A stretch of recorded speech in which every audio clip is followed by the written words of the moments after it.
Tüm evi süpürdük bir güzel. Sonra sıra süpürgeyi temizlemeye geliyor. Süpürgeyi temizlemek de çok önemli çünkü kir içinde kalırsa süpürgeyi tekrar çalıştırdığımızda mayıklar arkadaki havalandırmadan evin her tarafına yayılır. Böylece boğaz enfeksiyonu bol bol sonra farklı hastalıklara neden olur.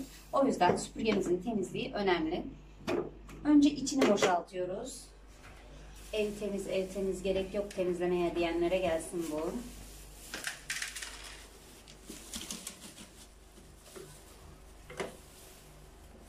Sonra bunu çöpe atıyoruz. Temizliği bitirmeyin, bana kalsın biraz. Tabii. Biz de bunu yedik. Şimdi banyoya geçiyorum. Bunu bir güzel yıkamam gerekiyor. Bu da çöpe. Hemen yıkama işlemine geçiyoruz. Bazı insanlar benim obsesif olduğumu falan düşünüyor. Bakın şunlar, eldiven de giymedim. Doğal olayım, her zaman giymiyorum. Bunlar bizim ağzımıza, burnumuza dolacak. Çocuklarımızın ağzına, burnuna dolacak. Bu filtreyi temizlemem gerekiyor. Biraz sonra çöpe atacağım onları. Başlayalım. Filtremizi bir güzel sabunluyoruz. Bembeyaz suyu akana kadar yıkıyoruz. Hani makinem çekmiyor falan diyenler var ya, eğer bunları muntazam bir şekilde yaparsak hem göreceğiz makinamız çok güzel çekecek.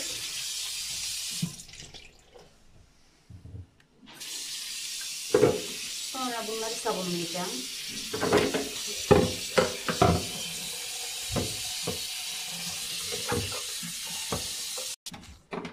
Sonra süpürgenin diğer parçalarını da güzelce sabunlayacağım.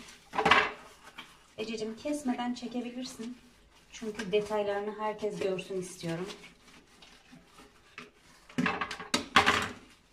Tabii bu süpürgenin içinde farklı bir filtre daha vardı. Bir gün şey dedim ben. Ahmet bugün süpürgeyi sen temizler misin? Hiçbir şey yapmadın dedim. Tamam temizleyeyim dedim. O süpürgenin içindeki kağıt bölümünü de yıkamış. Onu yıkamıyordum ben. Böyle fön makinesiyle üflettirip onu böyle bir güzel tozunu falan alıp silip kenara koyuyordum. Yeniden gidip alayım dedim. 70 lira dediler geçen yıl o parçaya. Ben de şununla idare ediyorum. Bunu koyuyorum buraya. O filtreyi çıkardım. Ve günlük de temizliyorum. Her süpürdükten sonra temizliyorum. Gayet güzel çekiyor. Böyle sürte sürte iyice yıkamamız gerekiyor. Her ayrıntısını. İçerisinde mayıkların üremesine izin vermeyeceğiz. Obsesifim falan filan. Değilim. Bu olması gereken. Normal olan bu. Sonra önce bezimizi bir güzel durulayalım. Tabii ki ben lavaboyu az önce yıkamıştım.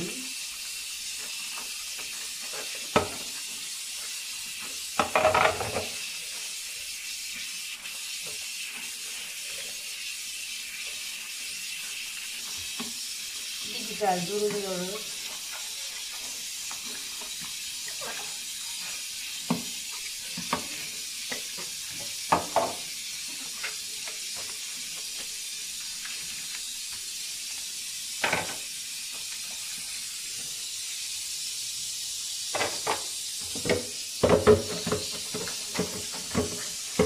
Bulaşık durular gibi ayrıntısına kadar duruluyorum ben.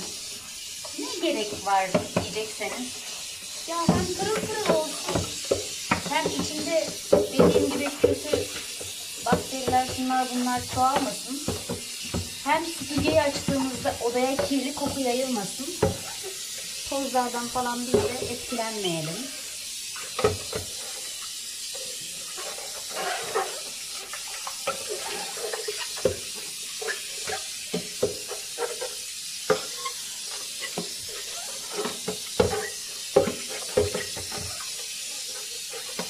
Sonra bunların çok güzel kuruması gerekiyor. Kesinlikle ıslak bırakmamamız gerekiyor. Zaten hemen süpürgeyi kullanmayacağız ya. Hemen kullanmayacağımız için burada bırakabiliriz. Böyle. Bu bezi de ben bir sıktıktan sonra çamaşır suyuna ıslıyorum. Lavabomuzu da tertemiz silelim.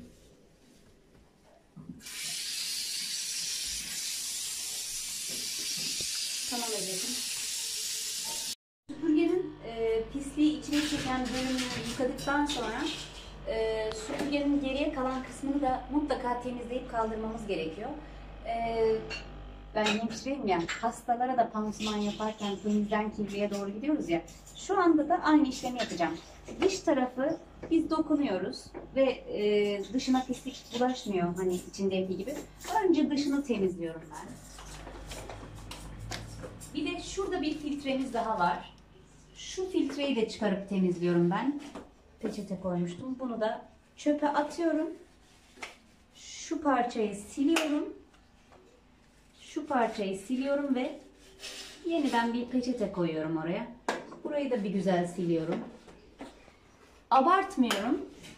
Ben bu işi böyle 2 süpürmeden sonra, 3 süpürmeden sonra hep yapıyorum. Ececiğim kesmeden devam edebilirsin. Şöyle yakından çekebilirsin. Her ayrıntısını siliyorum çünkü.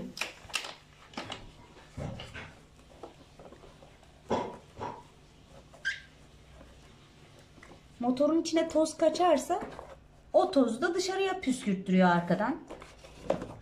Filtreyi aşıp dışarılara kadar ulaşıyor. Sonra bu bezimi yıkayacağım. Tekrardan bir kere daha temizlik yapacağım. Sonra süpürgenin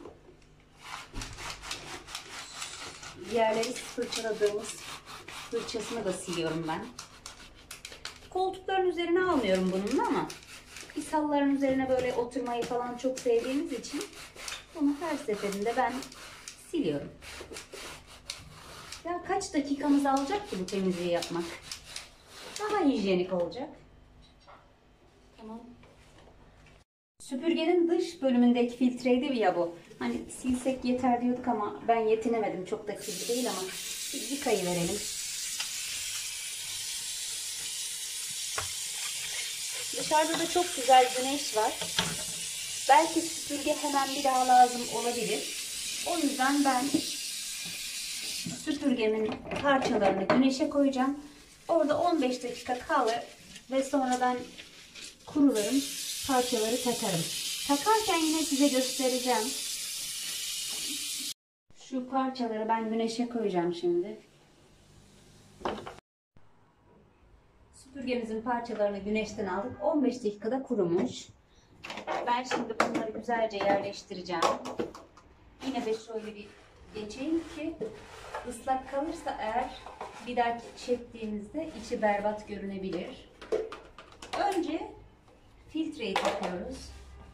Filtre biraz ıslak kalmış. Şöyle peçeteyle aldığım zaman hemen geçiyor.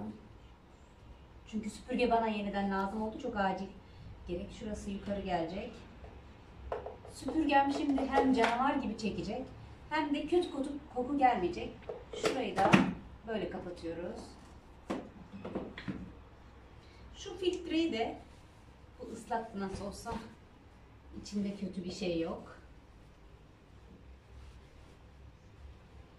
Şuraya peçeteyi koyuyorum. Bunu da şuraya arkasına takacağım. Bu kadar.